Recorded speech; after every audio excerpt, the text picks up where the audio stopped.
সেটা অঞ্জনদা বলেছেন, তোমার মতো অ্যাক্টর পেলে আমাদের খুব সুবিধা হয়, বুঝলে? মানে সব রকম রোলে ফেলে দেয় একটু, কাউকে পাচ্ছি না, দিয়ে দিলাম তোমায়, তুমি করে দেবে আমি জানি। এটা অঞ্জনদা বলেন। অঞ্জনদা বলছে একটি ছবিতে একটা সিন ছিল, যেটা আমার খুব সুন্দর সিন ছিল।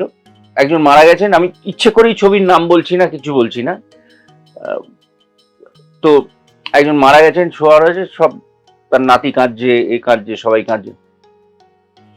কি সব কান্নাকাটি করে, মধ্যবিত্ত বাঙালি না, এরকম একটা ডায়লগ যত সব, চল চলো দেরি হয়ে যাচ্ছে, বড় হরি বলতে গিয়ে কেঁদে ফেলে।